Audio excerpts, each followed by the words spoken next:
Hi, genius. Yes, I'm talking to you.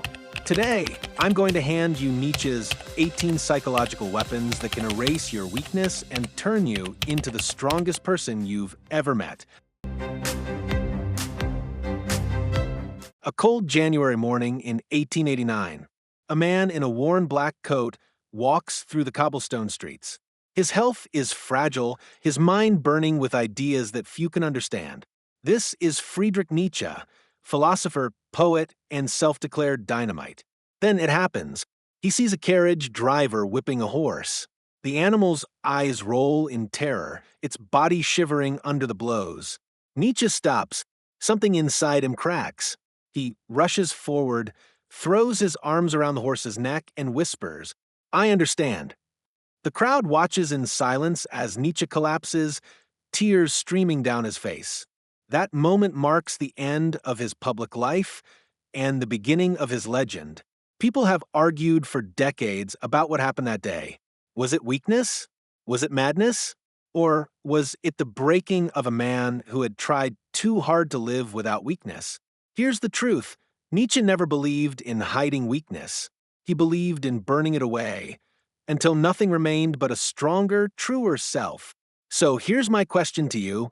If every flaw you hide, every fear you bury, and every pain you avoid was actually the raw material for your greatest strength, would you still run from it? Because in this video, we're going to walk through Nietzsche's 5 most brutal truths about strength, truths that can erase your weakness, but only if you're willing to be broken in the process. Title: Why Weakness Owns Most People. Most people think weakness is a wound you should cover. Keep it hidden. Smile in public, cry in private. Pretend you're okay. Nietzsche thought that was poison. He saw weakness not as a flaw in your armor, but as the forge that shapes the armor itself. The problem is, society teaches the opposite. We are taught to mask pain, to fake confidence, to aim for comfort over courage. You get praised for looking strong, even if you're crumbling inside. You get rewarded for following the safe path, even if it kills your spirit. And here's the tragedy. By avoiding the confrontation with our deepest weaknesses, we never become the kind of person who could truly overcome them. We remain fragile. Nietzsche's life was proof of his own philosophy. He was plagued by sickness, betrayed by friends, and exiled from the academic world. Yet he used those same humiliations to carve himself into one of history's most influential thinkers. He believed there were certain truths, hard, sharp, and uncomfortably honest, that could transform a person from fragile to unbreakable. But there's a price. To erase weakness, you can't just remove the bad parts. You have to destroy parts of yourself you've always believed were essential. And that's where our journey begins, with the first of Nietzsche's 5 truths. The fire that burns through fear, imagine a mountain. Its peak is hidden in clouds, the air is thin, and the climb is brutal. Most people look up, see the danger, and turn back. They say, "It's not worth the risk. I'll stay safe in the valley." But a few, a rare few, look up and feel something else. A pull, a hunger, a fire in the chest that whispers, "I must go higher." That fire is what Nietzsche called the will to power. Not power over others, but power over yourself. The deep, almost primal drive to grow, to expand, to overcome. Nietzsche believed every living thing has this will. Even the smallest seed pushes through dirt toward the sun. Even a broken bone heals itself to stand again. But in humans, something dangerous happens. We smother this drive with comfort, fear, and excuses. You've seen it in your own life. The dream you once had but told yourself was unrealistic. The conversation you needed to have but avoided because it was uncomfortable. The risk you knew could change everything, but you chose safety. Every time we choose comfort over challenge, our will to power weakens. And here's the dangerous truth. Weakness doesn't just stay still. It grows. It spreads. Nietzsche's life was one long mountain climb. His health was terrible. He suffered migraines so intense they blinded him for days. He had no stable job, no large circle of friends. His books barely sold. But instead of retreating into bitterness, he leaned harder into his work. When his body failed, he wrote, When critics mocked him, he wrote. When loneliness wrapped around him like ice, he wrote. And in the process, he discovered that the will to power isn't just about wanting to win. It's about refusing to stop climbing when the mountain seems endless. Here's a modern example. Think about Elon Musk. Love him or hate him, he embodies this drive. Musk could have retired in his 30s after selling PayPal. Instead, he risked almost everything on Tesla and SpaceX, companies that people said were doomed to fail. He wasn't chasing money at that point. He was chasing the expansion of his own limits. The will to power is not ambition for ambition's sake. It's the choice to keep stretching your capacity even when there's no applause, no guarantee, and no safety net. So, here's the challenge Nietzsche would throw at you. Look at your life right now. What mountain are you avoiding? What climb have you been delaying because it feels too steep? Your weakness doesn't come from not being at the top yet. It comes from staying in the valley pretending you never wanted to climb at all. The will to power demands you take the first step, not when you're ready, not when it's safe, but now. Because here's the uncomfortable truth. Every day you avoid the climb, the mountain grows taller in your mind. And every day you take a step, no matter how small, it shrinks. The will to power is the decision to shrink the mountain one painful step at a time. And Nietzsche knew, once you ignite this fire, weakness doesn't stand a chance. Next, we move to truth 2, the one that forces you to break the illusions that keep you weak. Truth 2, Destroy Your Comforting Lies title. The most dangerous cage is the one you can't see. Picture this. A bird sits in a golden cage. It has food, water, and safety. The door is locked, but the strangest thing is, even if you opened it, the bird wouldn't fly away. Why? Because it no longer believes there's a world outside the bars. Nietzsche believed most people live in cages like this. Not physical cages, but mental ones. And the bars? They're made of comforting lies we tell ourselves. We say, I'm not ready yet. It's just not the right time. I could have been great if I had the chance. These lies feel safe. They protect us from the shame of trying and failing. They let us sleep at night, telling us the problem is out there, not in here. But Nietzsche warned, the longer you believe them, the more they rot your strength. There's a story about a man named Viktor Frankl, a psychologist who survived the Nazi concentration camps. He once said, when we are no longer able to change a situation, we are challenged to change ourselves. In the camp, people who clung to comforting illusions will be freed next week were often the first to break when that hope was crushed. But those who faced the brutal reality head-on found a way to endure. Frankl understood what Nietzsche was saying. Lies make you fragile. Truth, no matter how harsh, makes you unbreakable. Think about your own life. How many times have you told yourself you'll start tomorrow? How many times have you blamed bad luck instead of your own choices? These stories aren't harmless. They are the quiet assassins of potential. Nietzsche said the first step to power is to tear away illusions, even if they leave you naked in the cold, because the truth, as painful as it is, gives you something lies never can control. Let's make this practical. Imagine two fighters training for a championship. One tells himself, I'm already the best. I don't need to push harder. The other looks in the mirror and says, I'm slow. My left guard is weak. My stamina is terrible. Who has the better chance of winning? It's the second fighter. Not because he's naturally better, but because he sees the truth, and the truth gives him a map. Lies give you a dream. Truth gives you a weapon. Nietzsche's own life was full of self-destruction of illusions.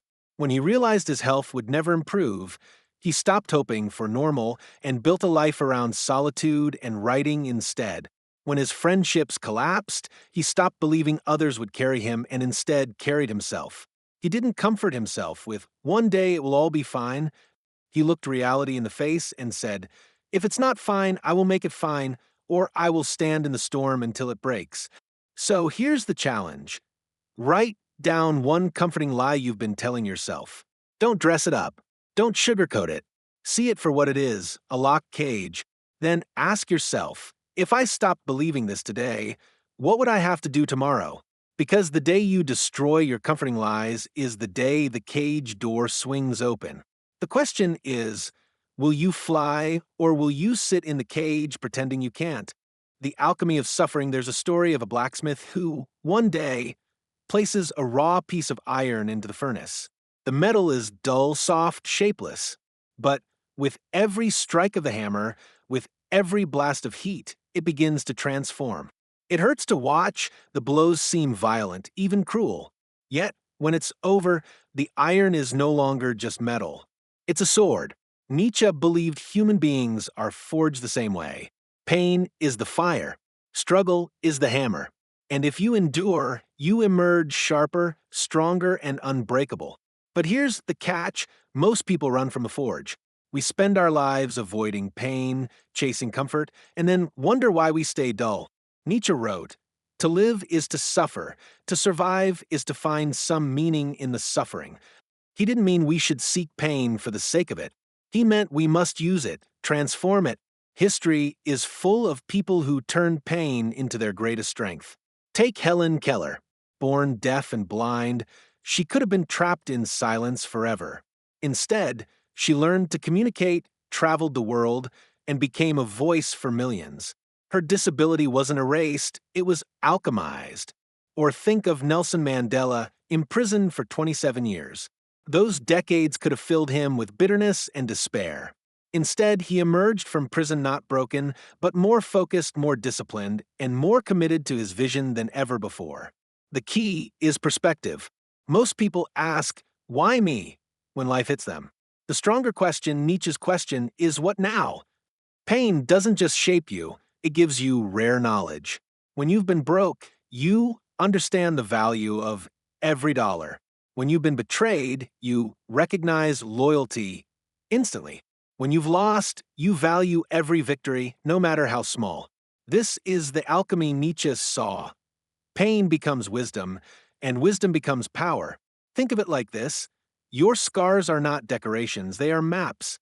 Every mark tells you where the danger is, where the traps lie, where the path bends. People without scars walk into life blind. You've got a blueprint written in your own blood.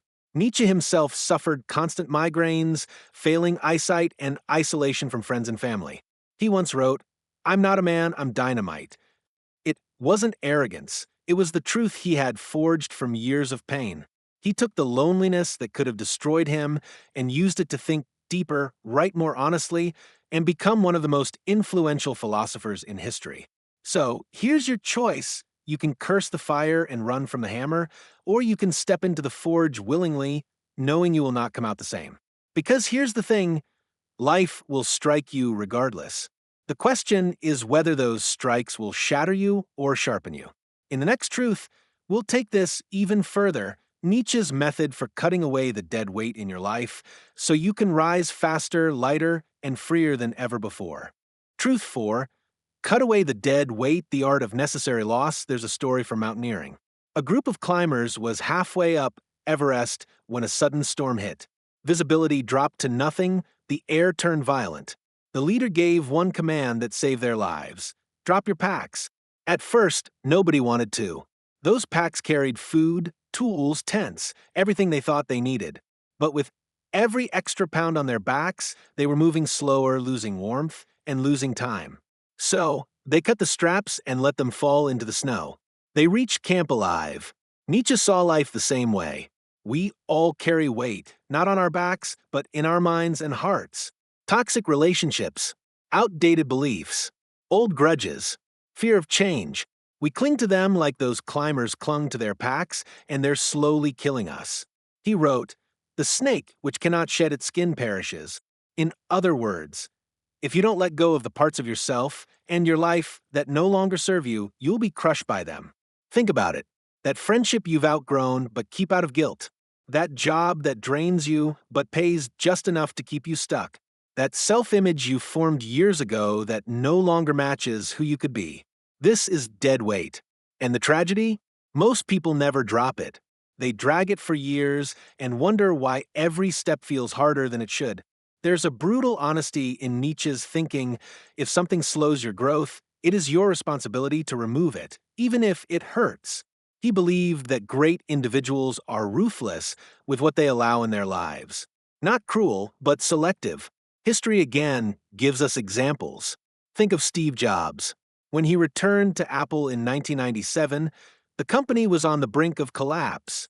He immediately cut 70% of the product line. Entire teams were dissolved. Projects that people had spent years on were scrapped overnight. Why? Because they weren't essential. Painful, yes, but necessary. And it saved the company. Here's the paradox. When you remove what's unnecessary, you don't lose, you gain. You gain time. You gain clarity. You gain energy for the things that actually move you forward. But cutting away isn't just about the external world. It's internal, too. You have habits, fears, and outdated versions of yourself that need to be left behind. Nietzsche would call it self-overcoming, the courage to outgrow yourself. It will feel uncomfortable at first. You'll second-guess. You'll feel guilt. But remember the climbers. The moment they drop their packs, they move faster. They could breathe again. Nietzsche's challenge is simple but hard. Look at your life. Identify the dead weight. And then, without hesitation, let it go. You may feel lighter instantly, or it may take months to realize just how much freer you've become. And here's where it leads us, to Nietzsche's next truth, the one that forces you to confront the most dangerous enemy you'll ever face and how to defeat it before it defeats you. Conquer your inner enemy title. The battle you can't escape in 490 BC, the Greek city of Athens faced a powerful invading army. Everyone feared the Persians, but the real danger wasn't outside the city walls, it was inside. Doubt, division, leaders questioning themselves. Athens didn't win the Battle of Marathon just because they fought well, they won because they defeated fear inside before facing the enemy outside. Nietzsche believed this. The greatest battles you'll ever fight will be against yourself, not against competitors, not against haters, against your own doubt, laziness, and excuses. He called it the spirit of gravity, that inner heaviness that keeps you from taking risks, from believing in your potential, from doing what needs to be done. You know this enemy. It's the voice that says, "You're not ready yet." The one that whispers, "Maybe tomorrow." It's subtle. It pretends to protect you. But in reality, it's a parasite, feeding on your hesitation until years pass and nothing changes. Nietzsche saw conquering the inner enemy as the foundation for strength. He wrote, "He who has a why to live can bear almost anyhow." In other words, once you have a reason powerful enough, your inner resistance has no choice but to bend. But here's the thing, you can't eliminate this enemy forever. It never truly disappears. It waits. Every time you grow, it comes back in a new disguise. Think of Muhammad Ali. Before every fight, he wasn't just battling the man in the ring. He was battling the voice in his head that said, "This might be the one you lose." He beat that voice not by ignoring it, but by overpowering it with repetition, preparation, and belief. Ali didn't just train his body. He trained his self-talk until doubt had no room to breathe. Here's the uncomfortable truth. Your inner enemy is often better at fighting than you are at defending. It knows your weaknesses. It knows exactly what excuse will work on you. And if you're not conscious, you'll believe it every time. The counter strategy? Nietzsche would tell you to become your own commander. Set rules for yourself and follow them, no negotiations. Build rituals that turn action into instinct so you don't give doubt a window to slip in. And most importantly, find a why that can't be shaken. Your why doesn't have to impress anyone else. It just has to be so deeply personal that quitting feels like betraying yourself. The battle with the inner enemy is lifelong. But here's the reward. Each time you win, you become stronger, more disciplined, more unshakable. And one day, you'll realize the outside world can throw anything at you, and it won't matter because you've already won the war inside. Now, Nietzsche's next truth is about the opposite of fighting. It's about embracing something so uncomfortable most people run from it their whole lives, but it's the only path to real transformation. Seek voluntary discomfort. The pain you choose is the strength you keep. In 1911, 2 expeditions raced to be the first humans to reach the South Pole. One team, led by Robert Scott, packed luxuries, fine clothes, extra comforts, even wine. The other, led by Roald Amundsen, trained by sleeping in freezing tents, hauling sleds for weeks in brutal weather, and living on minimal rations. Guess who reached the pole first and survived the return journey? Amundsen's team. Not because they were stronger at the start, but because they trained for discomfort before discomfort arrived. Nietzsche's philosophy hits the same nerve. He believed you should choose discomfort, not avoid it. Why? Because the pain you choose now becomes the armor you carry later. He warned that a life spent seeking comfort produces soft, fragile souls. When challenge finally comes, and it always does, comfort lovers break. But those who have walked willingly into the cold, the hard, the painful, they endure. Look at your own life. When was the last time you did something hard on purpose? Not because you had to, but because you knew it would forge you into someone tougher?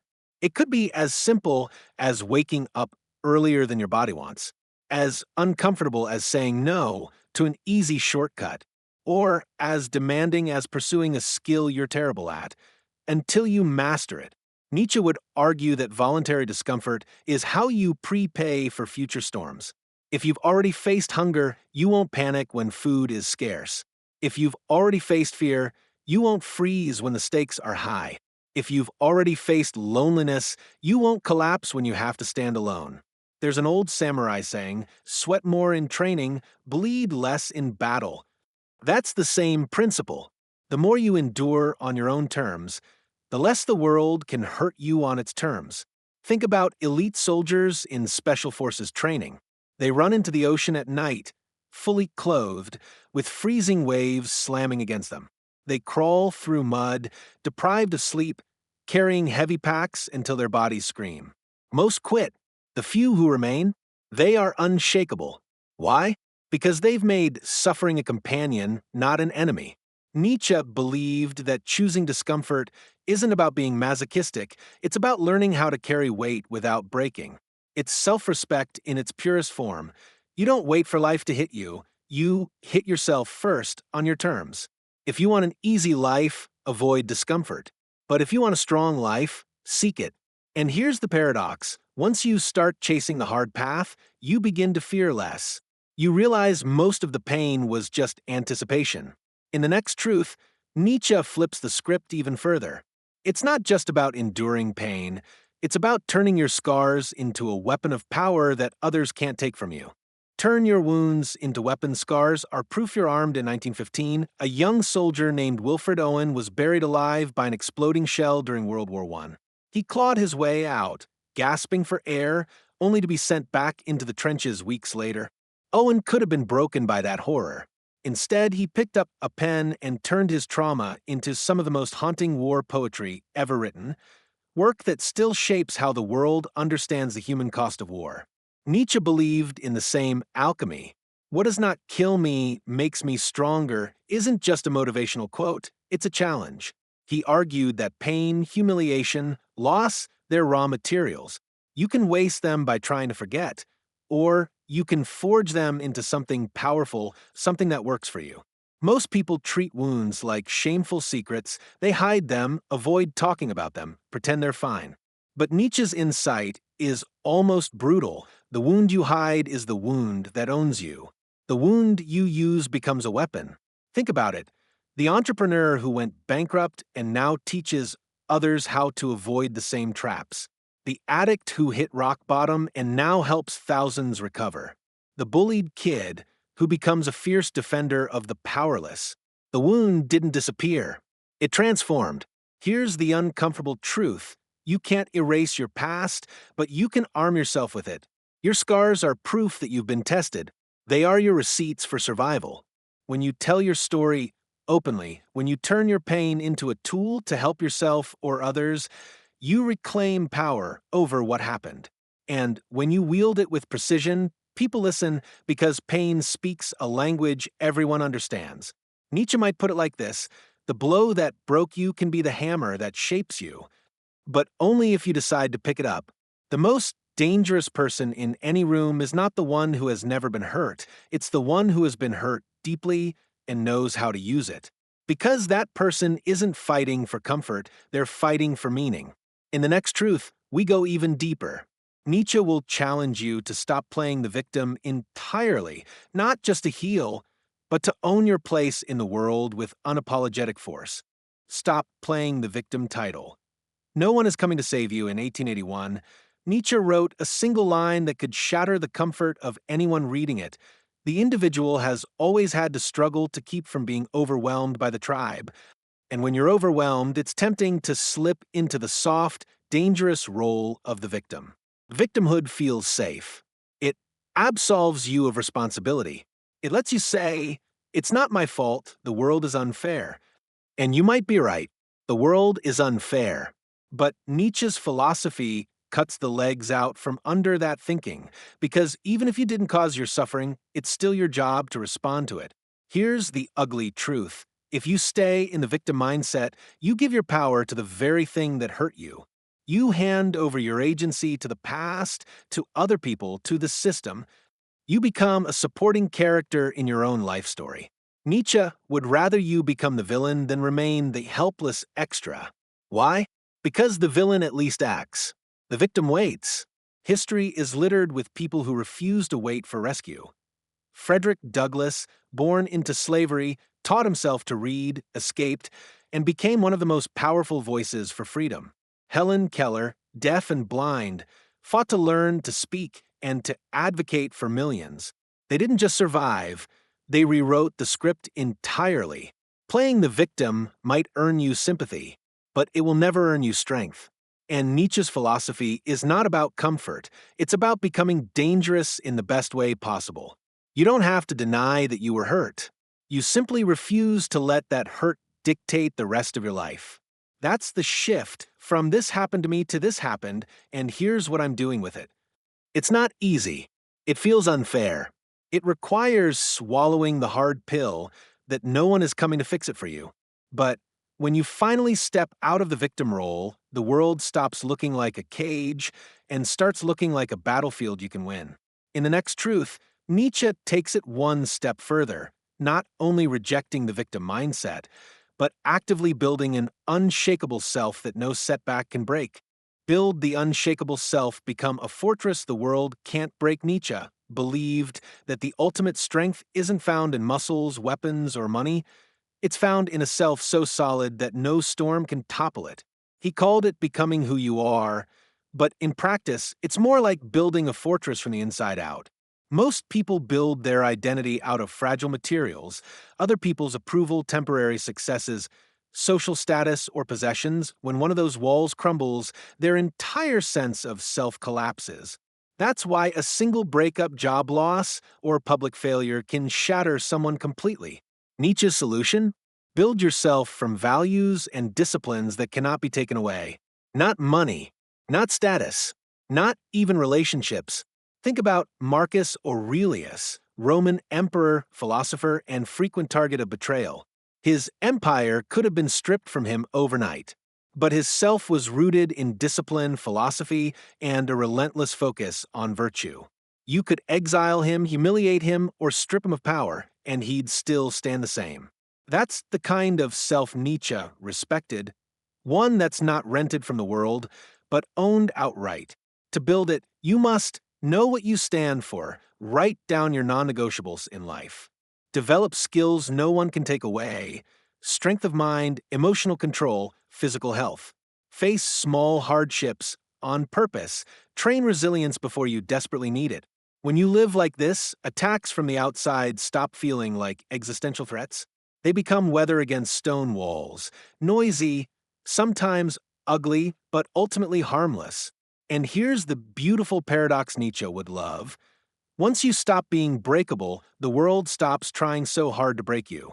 In the next truth, we're going to rip away the last safety net, the need for certainty, and see how Nietzsche believed embracing uncertainty could make you unstoppable.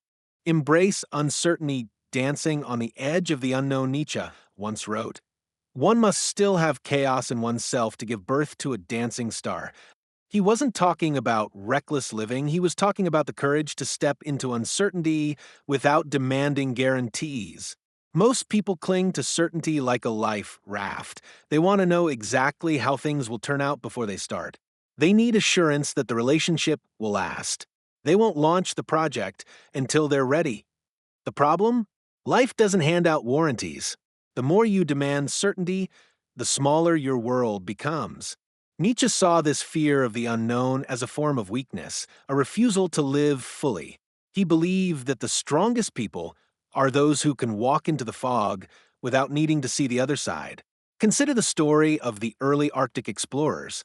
They set out into frozen, uncharted seas, knowing they might never return. Some didn't. But the maps we have today, the very shape of our understanding of the world, exists because someone was willing to trade certainty for discovery. So, how do you train yourself to embrace uncertainty? Stop demanding perfect conditions. Take action with incomplete information.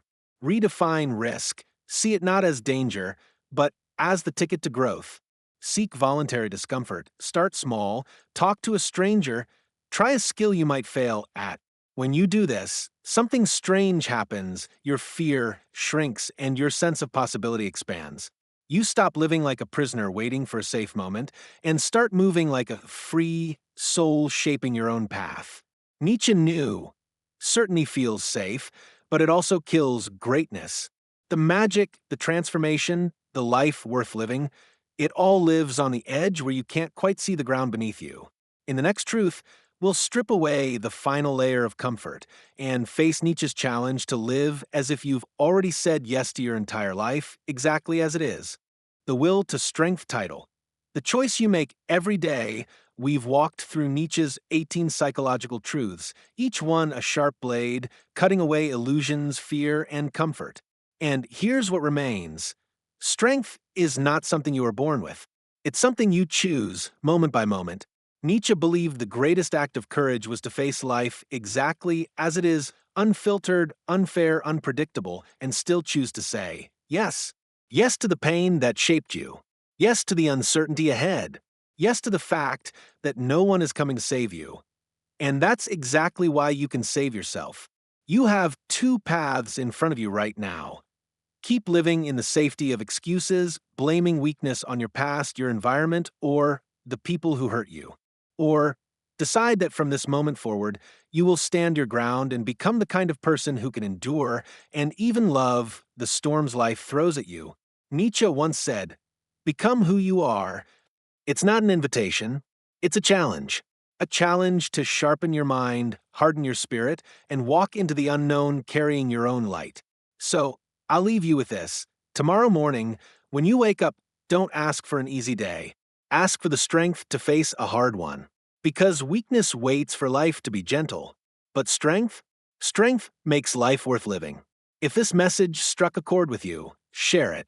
Let it challenge someone else. And remember, every single day, you have the power to erase weakness or feed it. The choice is yours.